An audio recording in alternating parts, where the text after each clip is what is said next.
Hello everyone. I'm creating this video on Martin Luther King Day, which is the day before the first day of the spring semester for 2022. So we'll be ready to roll as soon as the semester officially begins on Tuesday. The Canvas page is in place. Just need to record a little welcome introduction video for everyone. And so here we go. I've got my syllabus, I've got the course textbook here, and I'm just going to kind of talk about the class, talk about the semester, and should be able to do this in 10 to 15 minutes, I hope. So, welcome to Communication Studies 409, the Rhetorical Tradition. My name is Donovan Conley. I'm a professor in the department, have been for quite some time, and I've been teaching this class, or a version of this class, for quite some time as well. And I think it's still an important class. It's the history of rhetorical thought. So it's the history of theories about rhetoric, largely. And it's not the history, it's as much of a history as I can manage in 15 weeks, trying to focus on, some of the most important, or at least like influential, popular, impactful works on rhetoric throughout the ages, focusing primarily on the original ancient context, the Greek and Roman context, and then jumping up into the 20th century. It's another important context there, with a little bit of a time spent in the early modern Renaissance period, just like 2 weeks. We'll get to that. So hopefully the class proves to be informative, useful, engaging, challenging for the kind of the scope of thought about this thing that we do called rhetoric, right? And we're going to get into that question. What does it mean when we say rhetoric? What are we referring to?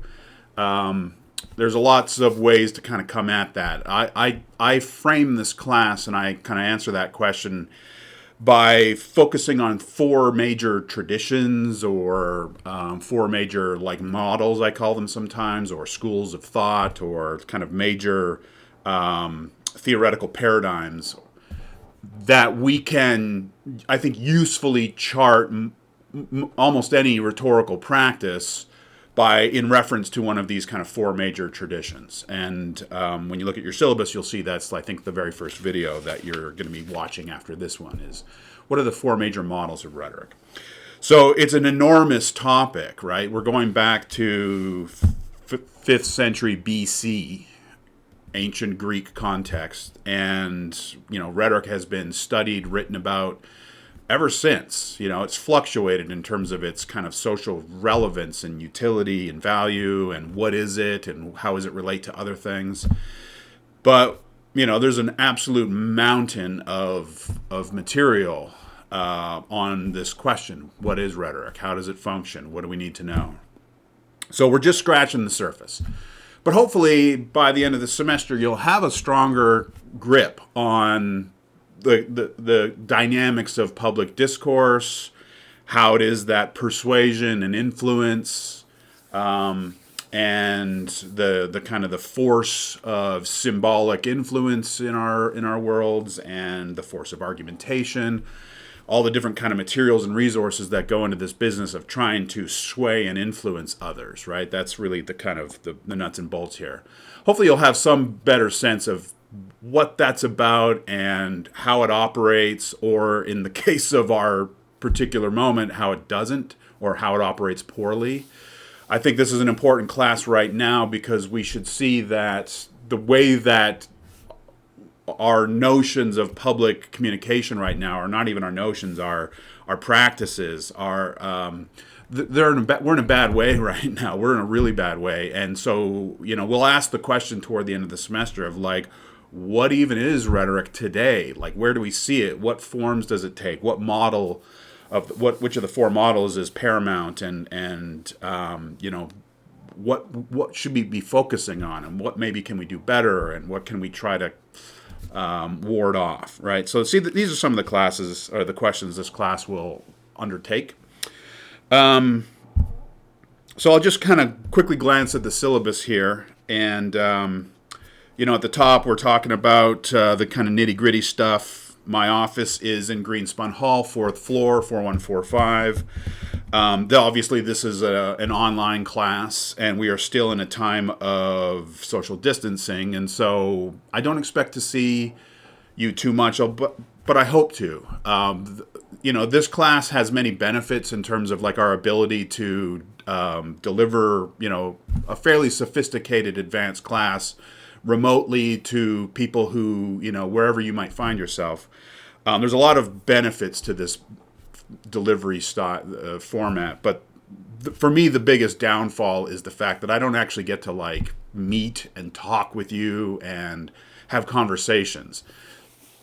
Typically, my interactions with students in the online format boil down to, struggles over I can't find something, or, the website's not working, or grades, frankly. And, I understand that's important, but the best part of teaching is like the interaction with the students. And so this is me saying, like, please come by at some point. I have office hours listed on the syllabus here for Thursdays from 1 to 4. I teach a class from 10 to 11:15, and then I'll just come back to my office after. So I'll be in the office all Thursday afternoon.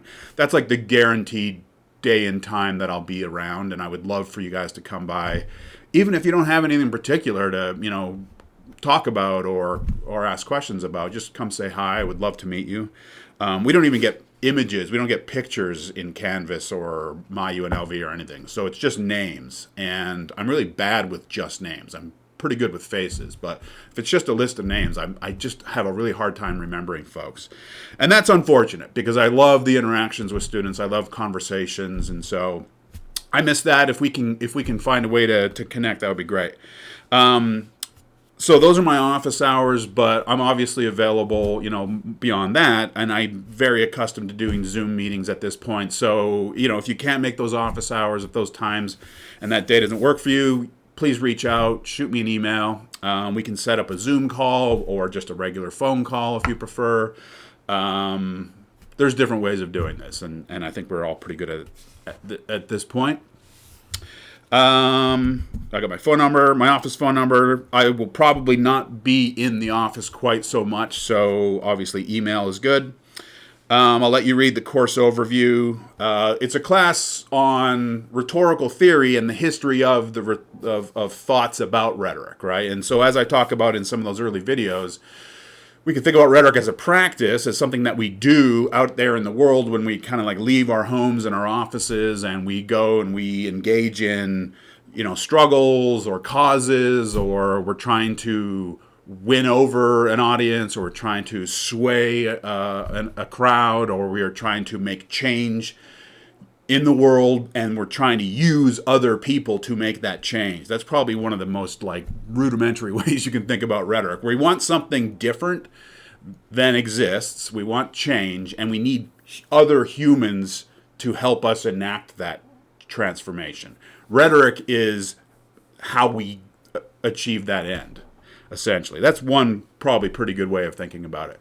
So as we're going to see, we're going to go back to Plato, the Sophists, Aristotle, and so on, and we're going to see how they approached this business of social, civic engagement persuasion, right? What matters? What's to be concerned about? How does it work? How does it work well? How does it not work well? Okay?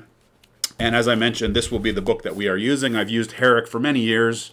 The 6th edition. I would prefer it if you had that 6th edition, because a lot of the stuff, materials and lecture videos will refer to specific pages, and a lot of times the other editions don't have the same pages, so it can get a little bit confusing.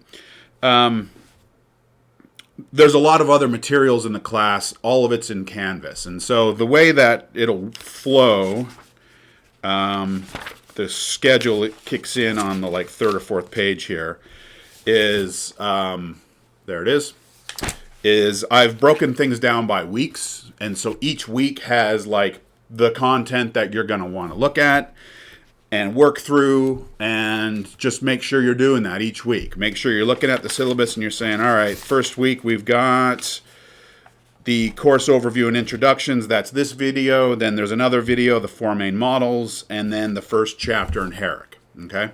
Now, I should probably mention here that I don't actually list in the syllabus the videos that are related to each week of content, but in Canvas, you'll see video lecture. And the way I conduct my online class is I created a YouTube channel years ago, and I just started recording videos like I am right now. I use QuickTime. I just record the video, might do some light editing, and then I upload it to my YouTube channel, and then I just link from my YouTube channel straight into Canvas. And that works really well in terms of just bringing videos in, right? And I used to, when I first created this class a number of years ago, I used to go to like a recording studio on campus, and I'd have to set up appointments weeks in advance, and it was like super technical and kind of heavy-handed, and it would take like 3 or 4 days for any given video to process and upload, and it was just terrible. So I decided to like streamline things and just do it myself. So I can create a video and upload a video and have it be on Canvas in about a half day. It takes a few hours to upload, but I have enjoyed this process as a way to create content and have it reach students pretty quickly. And I have a lot more control over the videos that I create. And so there's a lot of video material, video content in Canvas. And as you go through the Canvas module page, you'll see that, we have 3 main modules or units in this class. The first one is, as it says at the top of that schedule there, Ancient Greek and Roman. And then it just sort of lists the readings. If it's not Rhetoric, it'll be listed in Canvas. And then there's a video that's accompanying the major content pieces for the week, right? So each week you have content, you have Rhetoric, and usually something else, some like primary source or supplementary source, right? And then you have me talking about that material. So my recommendation would be to start with Rhetoric. For whatever the content is, go in and read the Rhetoric pages. It might be a full chapter. It might just be selections of a chapter, but start with Rhetoric. Oftentimes I have notes as well. I call them lecture notes, and so they'll just say notes in Canvas. Those are meant to just kind of like reduce Rhetoric down to sort of the main bullet points or whatever we're talking about. It's just to kind of like quickie little like, here are the key ideas. So have Rhetoric read, maybe bring the notes with you as you're reading just so you can kind of see what I'm trying to emphasize in terms of your reading. And then you can watch the video to see like what I'm talking about and what I'm emphasizing there. The videos are obviously like what replace me giving lectures in a classroom, right? On any given class day, I might lecture for upwards of an hour on whatever it is we're talking about, right? And so these videos I try to keep them, below 30 minutes. So you're getting about a 30-minute lecture, and that's basically the lecture for the week. That's me talking to you about what's most important for the content of the content for the week. And that tends to work pretty well. So each week in the syllabus, you have like, this is the material we're learning. If you go to Canvas, you'll see, okay, here it is. I've got my Rhetoric listed in the syllabus. I've read my Rhetoric. I see that there's also a sample text from Cicero, some notes that accompany the materials, and there's Conley's lecture video. And so that lecture video will hopefully tie everything together and sort of talk about the important conceptual ideas and main principles and theories and terms and so on. So I think the lecture videos are the main piece, but do please also make sure you're reading the Rhetoric and the supplementary materials as well. Students tend to talk about this class as fairly challenging, and I understand that in terms of like some of the language is unfamiliar. There's a lot of new terminology that we'll be playing around with. And some of the language is old, and so we're going to be reading some Aristotle and Plato, not in the original Greek, obviously, but translations where some of that original kind of the style is still there. But I feel like for a 400 level class, a culminating class, we should be reading primary documents. We should be trying to get as close to the source material as possible. So we're going to encounter some of that. So the point being, like, the class covers a lot of ground. It's not like a summer class where we have to do this in 5 weeks. We have 15 weeks, so we have more room to breathe. But it's still very important. Let me, red warning signs. Alert, alert. Please stay on track with this class. Please, please, please. Don't let the materials slide. You got to keep up. You got to do the readings. You got to read your Herrick. You got to read the supplementary stuff. You got to watch the videos. It can get out of hand in a hurry, and then you find yourself climbing this huge mountain. It's just so much easier to stay up.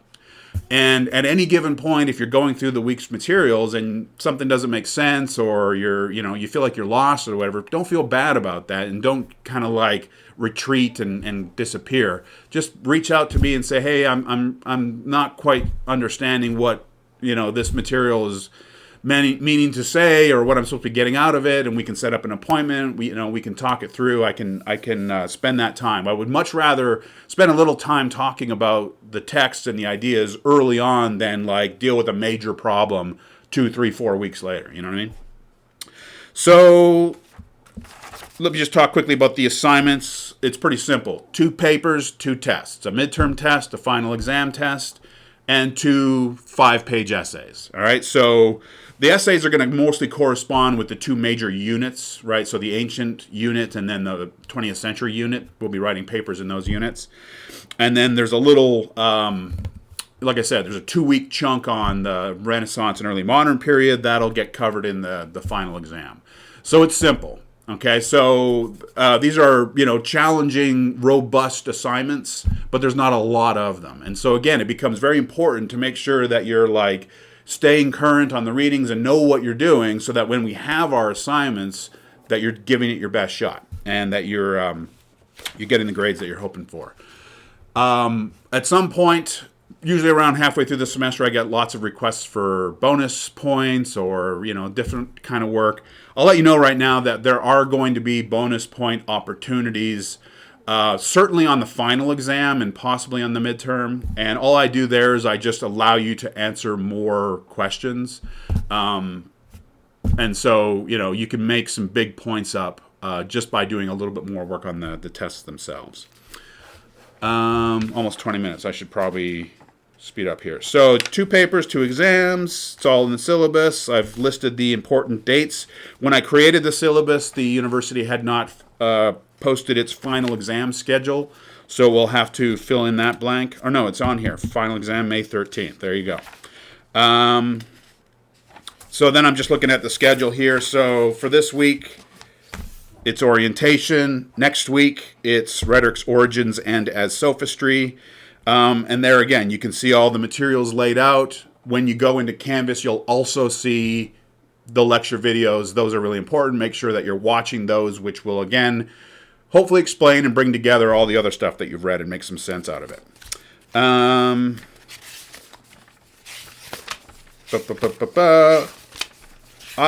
don't know.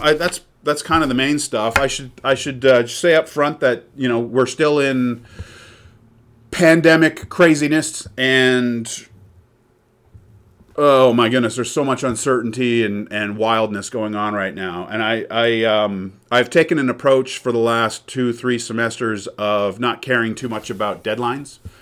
So I'm here to work with you. I know that everyone's going through their own personal struggles. I've got mine. I know that everyone has been through a lot and probably still going through a lot. And my sympathies are to you and us all. These are trying times. I'm glad that we are able to still deliver this class in a way that, I can be teaching and you can be learning, and we can be, doing our best to stay safe and distant and all that. And so I don't want you to feel like this class is some monumental pressure and it's overwhelming. I'm here to help. I'm here to work with you, all right? Like I said, just 4 assignments, 4 due dates for the entire semester. These are important assignments. But if for whatever reason you can't make a deadline, or you're worried about an upcoming deadline, please don't let that destroy you. Please don't let that throw you off track. Reach out to me, talk to me. I'm very adaptive with students lately, and frankly, like I said, deadlines don't mean much. I mean, test days are pretty important. Definitely want to make sure your calendar is cleared. But if something happens, if life happens, if more life continues to happen, just let me know. We'll figure it out, okay? My goal is to get everyone in this class who starts this semester to the end of this semester, and hopefully not giving you the grade. You guys earn grades, but hopefully giving you an experience that enables you to realize your own goals and objectives for this class, for your education. All right. So that's pretty much it. I just wanted to say hi. I always create a new introductory video when I'm doing these online classes, just to sort of talk to you fresh. Here I am at the beginning of the semester. This is me today, right now. All the other videos that you're going to encounter, or most of them, are ones that I've recorded a year ago, a semester ago, 3 years ago. So you're going to see some weirdness in terms of like maybe the dates on the videos, or maybe I'm referring to things that you're like, what? Just please note that these have been recorded. These are on my YouTube channel. These are like older videos, right? But the content is still relevant to what we're doing. But this is the fresh video where I'm present, I'm alive, I'm talking to you. Martin Luther King Day, January 22. Sorry, January, what day? Whatever day it is. 18, 17, sorry. January 2022. And I'm looking forward to a good semester. I do hope I get to see you and meet you and get a chance to talk with you. Otherwise, please enjoy the class and do your best. Dive in, thrash around. There's a lot of material. It's challenging, but it's interesting and it's relevant. It is relevant. Trust me, this stuff is still relevant today. I only teach it because it is relevant, not because I'm some kind of weird history buff just for history's sake. All right, so we're going to ask questions. We're going to explore questions and engage in thoughts about the ongoing challenges of citizenship, community, meaning making, language, power, social differences, and all the rest of it, and how we manage ourselves together. And rhetoric's a big part of that. So I'll stop there, and I'm wishing everyone well. Happy Martin Luther King Day, and I'll be hopefully seeing you soon. Take care.